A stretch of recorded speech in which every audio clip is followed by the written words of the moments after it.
Barakatah Yahweh, Barakatah Yahweh Shai, Bahasham, Barakahak Barakatum. First and foremost, I want to give all praises, glory, and infinite honors to Yahweh, Bahasham, Yahweh Shai. Double honors to the apostles and elders, a great millstone who ruled and teach well. And peace and salutations to you sincere Akim out there, pushing this word in truth and sincerity to the four corners of the globe. May you brothers endure unto the end. This is the brother Ra'aya coming at you with another video, and I'm going to start it off with Revelation 11 and 14. The second woe is past, and behold, the third woe, or destruction, cometh quickly. And this is speaking of World War II, which is past, and as it says, the third woe, World War III, cometh quickly. And the culmination of World War III will be over in Western Asia, which is known as the so-called Middle East today. This is Joel chapter 3, verse 9. Proclaim ye this among the Gentiles, the heathen Gentiles. Prepare war, World War III, and the War of Armageddon, the battle in the Valley of Jehoshaphat. Wake up the mighty men, let all the men of war draw near, let them come up. And you can see, and you know it's always been pretty hot in that region, but especially over these last couple of years, you've been seeing a lot of nations pivoting their militaries to that region.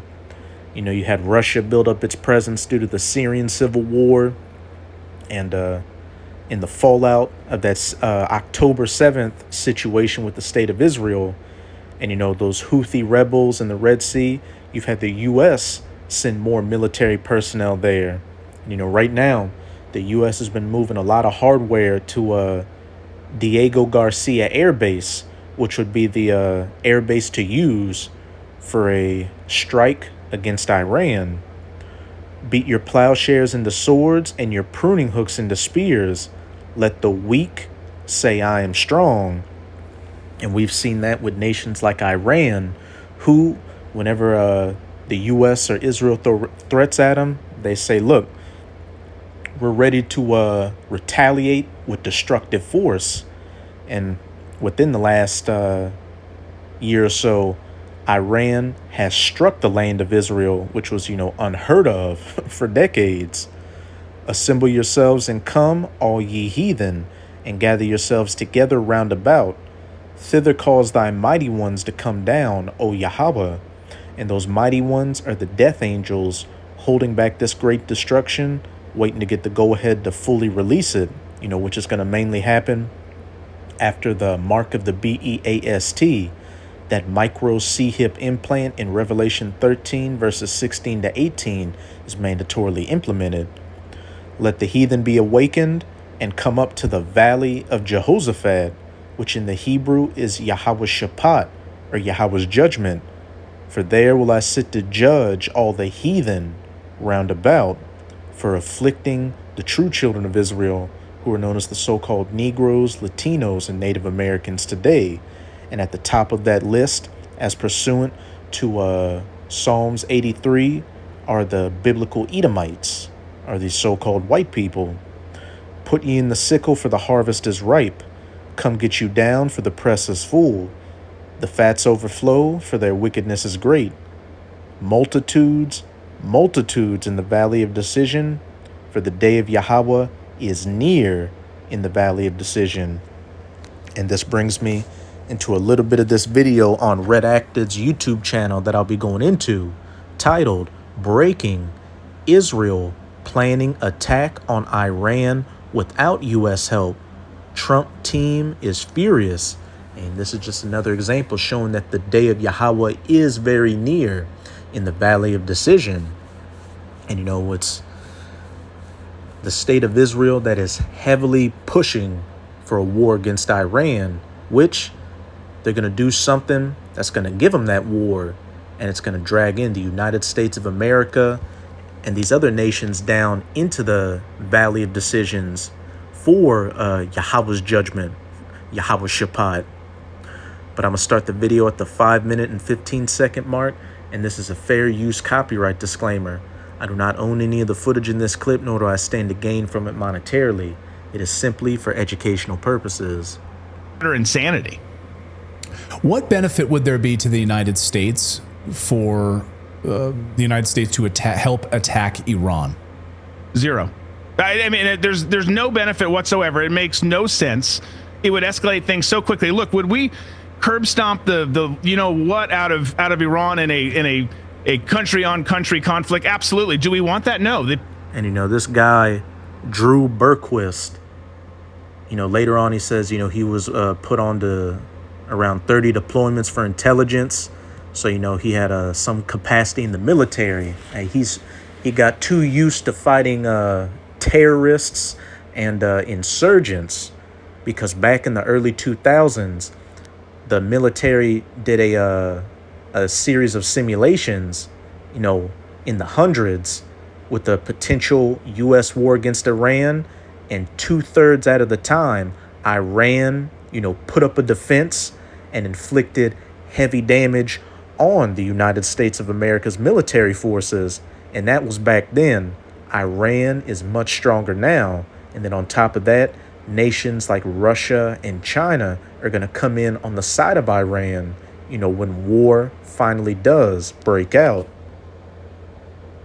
The American people have overwhelmingly said in the mandate to President Trump and this new administration, we don't want foreign wars. And that was pretty clear the first time around too, but we don't want foreign wars. Iran stirs up all sorts of stuff all over the globe, not just in the Middle East.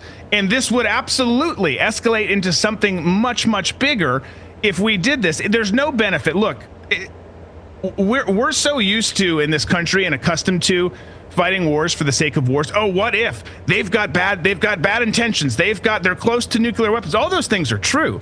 They're government. Talk about projecting, stirring up things in other countries, you know, building nuclear weapons and not admitting to them, like the state of Israel, et cetera, et cetera. And not the people on the streets, but their government are terrible.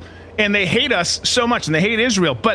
But that doesn't mean that we just send our sons and daughters to fight. And this is a weird thing for me too. I'll tell you, like, I used to be, I deployed nearly 30 times, I think, to the Middle East doing operations for the intel community. And myself and my teammates, we were hungry for war. Like, where's the new war? Let's go get it. And I'm so mad at myself for feeling. And that's because you're an Edomite, the devil that the Bible speaks of. And, you know, for all this blood, grape robbery, and murder you and your ancestors have committed over these last couple of 100 years, those chickens are going to come home to roost. This is Ezekiel chapter 35, verse 6. And when you read the first couple of verses up, it says, prophesy against Mount Seir, which was an ancient dwelling place for the Edomites. And like Jerusalem is a people before it's a place, Mount Seir is a people before it's a place. So this chapter is dedicated to the judgment of you Edomites. Therefore, as I live, saith the Lord Yahweh, I will prepare thee unto blood. The second woe is past, and behold, the third woe cometh quickly. And blood shall pursue thee. Sith thou hast not hated blood. And out of that Edomite's mouth, me and my teammates, we were hungry for war. We were looking for the next fight. Sith thou hast not hated blood, even blood shall pursue thee. The United States of America is going to get dragged into a war against Iran, another Middle East war, and it's going to play into the battle in the Valley of Jehoshaphat. A great and bloody war. And then on top of that, the United States is going to be wiped off the face of the earth when it's hit by nuclear missiles during World War III. In that way back in the day, because now it's like, man, this is so dumb. We should steer clear of this at all cost if we can. And because it really is, there's no benefit to us really whatsoever. Well, that's an incredible sign of maturity. I mean, to say, I'm so mad at myself for feeling that way, and you've grown tremendously. And I think a lot of veterans would say the same thing. A lot of the veterans that we have on the show, whether it's Colonel McGregor, damage has been done, or Colonel Davis, or, you name it. They've been there. They've seen it. They've killed men. And they're like, absolutely, we should not be involved in these foreign boondoggles anymore. It's only enriching the military-industrial complex, and it's destroying the United States of America. Full stop. Yeah, 100%. It's destroying families. The I wonder what families he's talking about. What is it? 4 to 5,000 families of U.S. military personnel that were killed in Iraq, or there around 1 million Iraqi casualties, many of them civilians, from that war. phone calls that are made, all of the stuff that comes with it is just terrible. And when it comes to these situations, and it seems like we're starting down this path now with Trump and Hegseth and Tulsi and some of the folks that are in lockstep with him on this, is look, when it comes, sometimes it's the simple answers right in front of you. When it comes to these foreign wars and even with Israel, who has been a friend on a lot of issues, I think there's some other stuff that doesn't get talked about enough in that relationship, but different episode. Like, just because they're our friends and they want to go do something stupid and start a full-scale war with Iran doesn't mean that we should be involved. Like, we've got to be able to do that, whether it's there or in Ukraine with Europe and the little dancer dude over there. Like, hey, man, if you want to do stupid stuff, go ahead by all means. We're going to do our thing over here and just kind of watch from afar.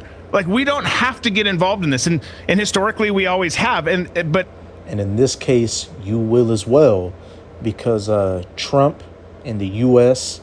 is the bitch of the state of Israel. And then on top of that, the U.S. and the state of Israel are the bitches to Yahweh Bahashem, Yahweh Shai. That's all a part of biblical prophecy for those Amalekite Edomites, those 1948ers over in the Holy Land to kick something off and to drag in, Big Brother in to help them. This is Jeremiah 49, verse 20. Therefore, hear the counsel of Yahweh that he hath taken against Edom, and his purposes that he hath purposed against the inhabitants of Teman. Surely the least of the flock shall draw them out. Surely he shall make their habitations desolate with them. And that least of the flock is speaking of those Amalekite Edomites, the minority over in Western Asia, and they're considered a global minority as well, which the Edomites as a whole are the actual global minority. But as it said, surely the least of the flock shall draw them out. When and whatever the state of Israel does to foment this war, it's going to draw out the United States of America and other NATO nations in on their side. And as usual, Uncle Sam's going to be providing the brunt of the assistance. This is Joel chapter 2, verse 20. But I will remove far off from you the northern army, the North American army, the United States military. And I will drive him into a land barren and desolate, Western Asia, with his face toward the East Sea. And when you look at a map of the Middle East, look at Saudi Arabia, which, is going to be the main staging ground for this battle. And every war that the U.S. has waged in the Middle East has been from Saudi Arabia.